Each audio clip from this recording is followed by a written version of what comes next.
국내외의 어려움이 산적한 상황에서 저희 불찰로 국민들께 큰 상처를 드리고 국정 운영에 부담을 더하고 있는 것을 매우 안타깝게 생각합니다. 저는 최종 변론을 준비하면서 지난 4년의 대통령 재임 기간을 돌이켜 보았습니다. 부족한 점도 많았고 제 스스로도 만족하지 못했던 순간들도 있었습니다. 여러분들이 아시다시피 저는 지난 1998년 대구 달성군 보궐선거를 통해 정치에 입문을 하였습니다. 그날 이후 대통령으로 취임하여 지금에 이르기까지 단 한순간도 저 개인의 유불리를 따지지 않고 오로지 국가와 국민만을 생각하며 최선을 다해 바른 정치를 하려고 노력했습니다.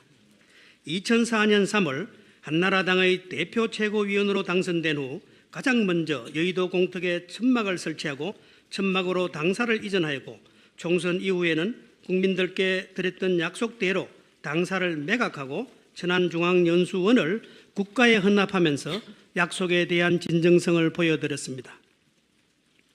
저는 정치는 현장에 있어야 한다는 신념 아래 시장, 공장, 노숙자 쉼터, 결식아동 공부방 등 소외되고 어려운 시민들을 직접 찾아가서 그들의 목소리를 들었고 지하 3,300m의 갱도까지 내려가서 광부들의 어려움을 살폈으며 중소기업인들과 재래시장 상인들의 애로사항은 더욱 세심하게 챙겼습니다. 저는 무엇보다도 이런 현장 방문이 정치권의 흔한 얼굴 비치기가 아니라 실질적인 삶의 질의 향상으로 이어질 수 있도록 현장의 의견을 반영하여 정책을 수립하고 법안과 예산으로 마무리하는 일련의 과정을 꼼꼼히 챙겼습니다. 민생 현장에서의 약속들을 하나하나 기록하여 직접 점검했고 2006년에는 국민들께 드렸던 약속들이 어느 정도 단계에 와 있는지 아직 실천하지 못한 것은 어떤 것이며 왜 그렇게 되었는지를 정리한 대국민 약속 실천 백서를 발간하였습니다.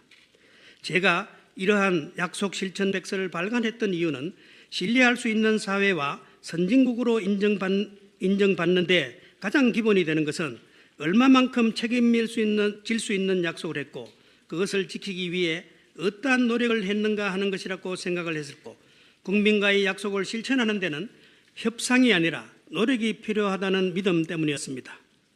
저는 20여 년간의 정치인의 여정에서 단 한 번도 부정과 부패에 연루된 적이 없었습니다. 대통령으로 취임한 후 국민들께 드렸던 경제부흥, 국민행복, 문화융성, 통일기반 조성 등의 약속을 지키기 위해 할 수 있는 모든 노력을 다해왔습니다. 국민들의 믿음에 배신을 할 수 없다는 저희 약속과 신념 때문에 국정과제를 하나하나 직접 챙기면서 국가와 국민을 위해 헌신하는 마음으로 국정을 수행해 왔습니다. 그런데 이처럼 국가와 국민을 위한 일이라는 신념을 가지고 펼쳐왔던 많은 정책들이 저나 특정인의 사익을 위한 것이었다는 수많은 오해와 의혹에 휩싸여 모두 부정한 것처럼 인식되는 지금의 현실이 너무나 참담하고 안타깝기만 합니다. 이제 저는 구체적인 사실관계나 법리적인 부분은 저희 대리인단에서 충분히 말씀드렸고 또한 최종적으로 정리해서 말씀을 드릴 것으로 알고 있기에 탄핵 심판의 피청구인이자 대한민국의 대통령으로서 탄핵 심판의 마지막 변론 기일을 맞아 소추 사유에 대한 저희 생각을 말씀드림으로써 최후의 변을 하고자 합니다. 먼저 공무상 비밀 누설 인사권 남용 부분입니다. 먼저 저희 이번 사태의 발단인 최순실 씨와 저희 관계 그리고 그로부터 파생된 공무상 비밀 누설 국정농단 의혹에 대해서 말씀드리겠습니다. 저는 여러분들도 잘 아시다시피 어렵고 아픈 시절을 보내면서 많은 사람들이 등을 돌리는 아픔을 겪었었습니다. 최순실은 이런 제게 지난 40여 년간 가족들이 있으면 챙겨줄 옷가지, 생필품 등 소소한 것들을 도와주었던 사람이었습니다. 저는 5번의 국회의원 선거와 제17대 대선의 한나라당 후보 경선, 제18대 대통령 선거 등을 치르면서 전국의 수많은 국민들에게 저희 메시지를 전달했습니다.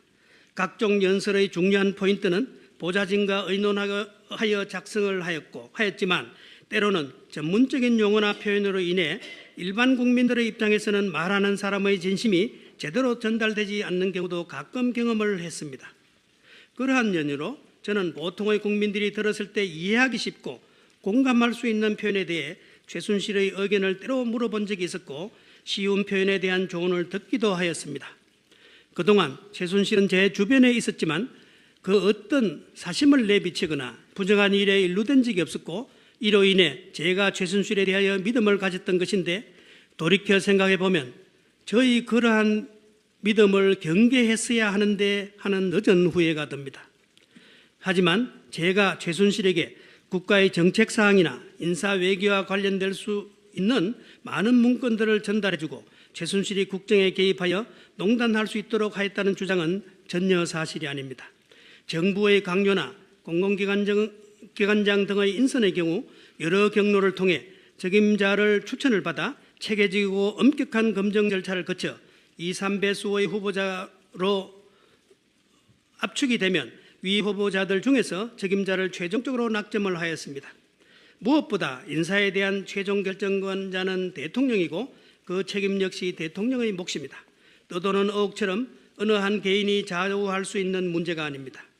일부 공직자 중 최순실이 추천한 인물이 임명되었다는 이야기가 있으나 저는 최순실로부터 공직자를 추천받아 임명한 사실이 없으며 그 어떤 누구로부터도 개인적인 청탁을 받아 공직에 임명한 사실은 없습니다. 또한 공무원에 대한 임명권자로서 대통령의 지시사항을 성실히 수행하지 못하였거나 공직자로서의 능력이 부족하거나 공직자로서의 비위 등이 있는 경우 정당한 인사권을 행사하여 당의 공무원들을 면직한 사실은 있으나 최순실을 포함한 어느 특정인의 사익에 협조하지 않는다 하여 아무런 잘못이 없는 공무원들을 면직한 사실은 추호도 없습니다. 최순실은 오랫동안 유치원을 운영한 경험은 있지만 국가 정책이나 외교 분야에 전문성이 있는 사람이 아닙니다. 그렇기 때문에 대통령인 제가 그와 같은 최순실에게 국가의 주요 정책이나 외교 문제를 상의해서 결정한다는 것은 애초부터 생각조차 할 수 없는 일입니다. 다음은 재단법인 K스포츠 설립 모금에 대해서입니다. 무엇보다도 저는 재임 중에 기업 활동을 올가매는 규제를 풀어 어느 나라보다 자유로운 기업 활동을 보장할 수 있도록 최선을 다했으며 기업에 부담을 주지 않기 위해 스스로를 엄격하게 자제해 왔습니다. 하지만 아시다시피 정부의 한정된 예산만으로는 모든 정부 시책을 추진하기는 어렵고 민간 기업의 자발적 참여와 협조가 반드시 필요한 분야도 있습니다. 저는 대통령에 단성되기 전부터 창조 경제의 중요성을 역설해 왔고 문화 형성을 통하여 한류를 확산하고 체육인재 양성을 통하여 국위를 선양하여 국가의 브랜드 이미지를 제고하면 기업에도 이익이 되고 이로 인해 일자리도 창출되어 서민 경제에 도움이 되리라고 생각했습니다. 특히 세계 경제가 제조업 성장의 한계에 부딪힌 현 시점에는 문화는 미래의 대한민국을 지탱해 줄 중요한 고부가가치의 산업이라 여겼으며 문화는 한 나라의 정신이며 소프트웨어라고 생각을 했습니다. 그래서 문화와 체육 분야의 성장을 위해 기업들의 투자를 늘 강조해 왔으며 기업인들도 한류가 세계에 널리 전파되면 기업의 해외 진출이나 사업에 도움이 된다며 저희 정책 방향에 공감해 주셨습니다. 저는 정경영 주도로 문화재단과 체육재단이 만들어진다는 소식을 관련 수석으로부터 처음 들었을 때 기업들이 저희 뜻에 공감을 한다는 생각에 고마움을 느꼈고 정부가 도와줄 수 있는 방안이 있으면 적극적으로 도와주라고 지시를 하였습니다.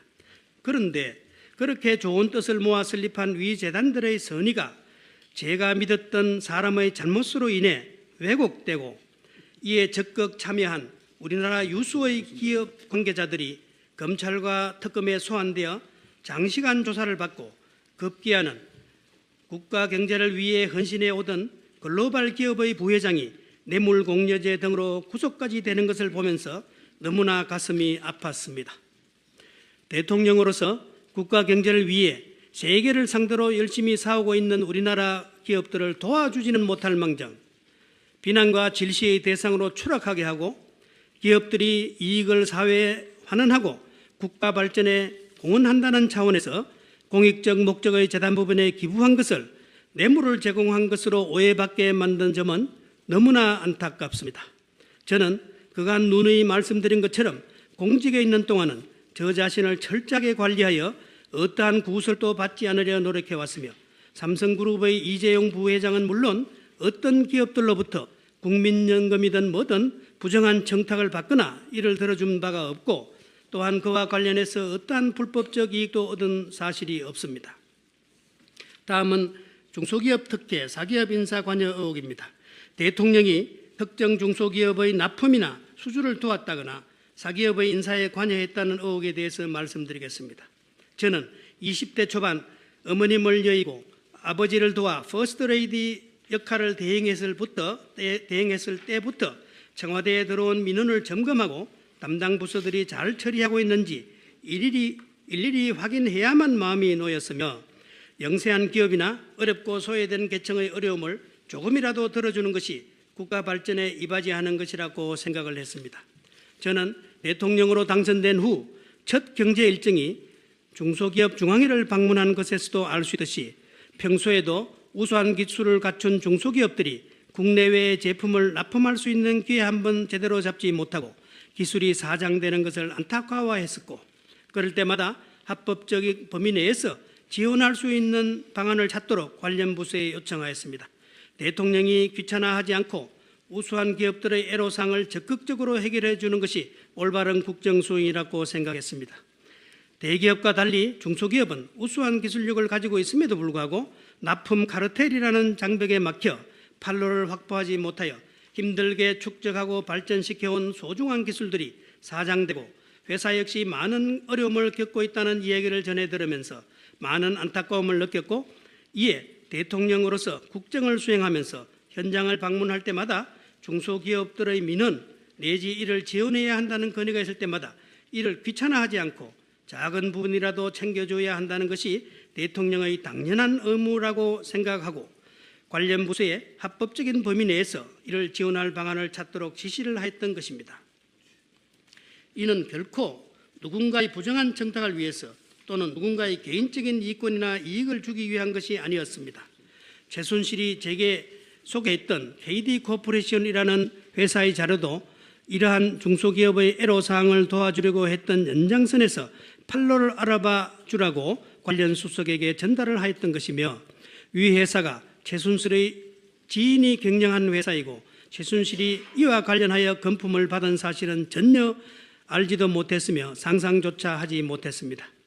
사기업의 인사와 관여하였다는 부분에 있어서도 제가 추천을 했다는 사람 중 일부는 전혀 알지도 못하며 제가 도움을 주려고 했던 일부 인사들은 능력이 뛰어난데 이를 발휘할 기회를 찾지 못하고 있다고 하여 능력을 펼칠 기회를 알아봐 주라고 얘기했던 것일 뿐 특정 기업의 특정 부서에 취업을 시키라고 지시한 사실은 없습니다.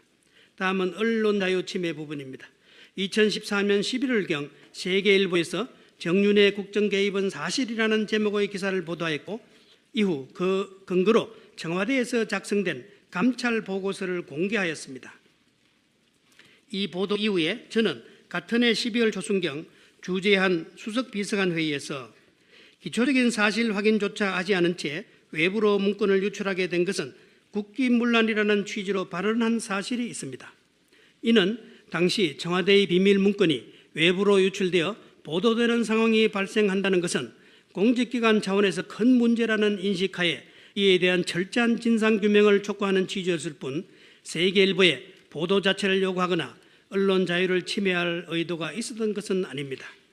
그 후 검찰 수사를 통해 세계일보가 보도한 정윤회가 국정에 개입하고 있다는 취지의 문건 내용은 사실이 아닌 것으로 밝혀졌지만 그 후 저희 비서진들에게 세계일보 조항규 사장의 해임을 요구하도록 지시하거나 이를 알면서도 묵인한 사실이 없습니다.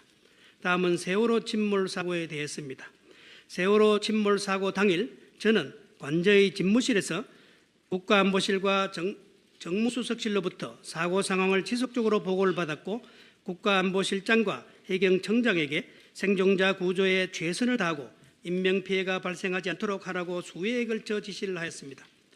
다만 재난구조 전문가가 아닌 대통령이 현장 상황에 지나치게 개입할 경우 구조 작업에는 전혀 도움이 되지 않고 체계적인 구조 계획의 실행에 방해만 된다고 판단을 하여 구조 상황에 대한 진척된 보고를 기다렸습니다.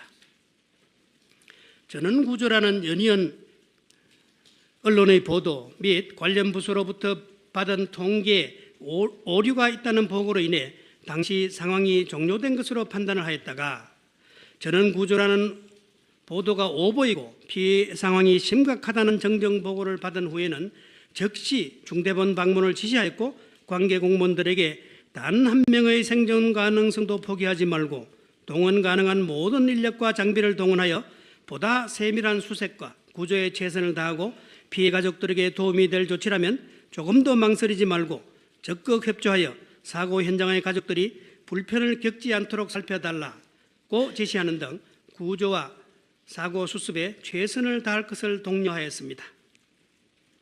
일각에서 당일 제가 관저에서 미용 시술을 받았다거나 의료 처치를 받았다고 주장하고 있으나 이는 전혀 사실이 아닙니다. 결론입니다.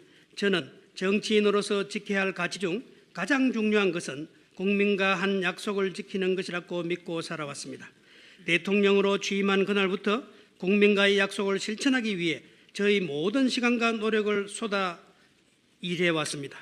저는 이 땅의 모든 우리 아이들이 자신의 꿈을 펼쳐나갈 수 있고 모든 젊은이들이 학교를 졸업하고 자신들이 원하는 직장을 가질 수 있는 길을 열어주어 우리 후손들이 자신의 꿈을 펼칠 수 있는 풍요로운 나라를 만드는 것이 이 나라의 정치인으로서 그리고 대통령으로서 책임지고 해야 할 사명으로 생각하였고 이를 이룰 수 있다는 확신과 믿음을 가지고 혼신의 노력을 다해왔습니다. 땀 흘린 만큼 보상받고 노력한 만큼 성공하는 나라, 법과 원칙을 지키는 사람들이 성공하는 상식이 통하는 그런 나라를 만드는 것이 저희 소망이라고 생각했습니다.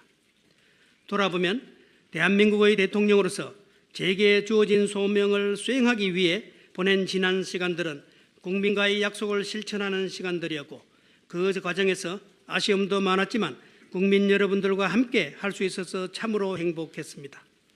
이번 사건을 겪으면서 주변을 제대로 살피고 관리하지 못한 저희 불찰로 인해 국민들의 마음을 상하게 해드린 점에 대해서는 다시 한번 송구스럽다는 말씀을 드립니다. 하지만 저는 단 한 번도 저희 사익을 위해 또는 특정인들의 개인적인 이익 추구를 도와주기 위해 제게 주어진 대통령으로서의 권한을 남용하거나 행사한 사실은 없습니다. 다수로부터 소수를 보호하고 배려하면서 인간에 대한 예의와 배려가 있으며 결과에 대한 정당성 못지않게 그 과정과 절차에 대한 정당성이 보장되는 것은 대한민국의 미래와 역사를 위해 바람직하다고 생각합니다.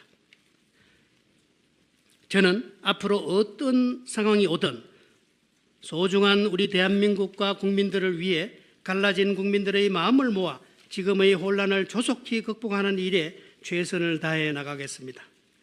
우리에게 망각은 있을 수 있어도 남이 지키고자 한 선의의 약속까지 왜곡해서는 안 될 것입니다. 헌법재판관님들의 현명한 판단과 깊은 해량을 부탁드립니다. 2017년 2월 27일 대통령 박근혜. 수고 많이 하셨습니다.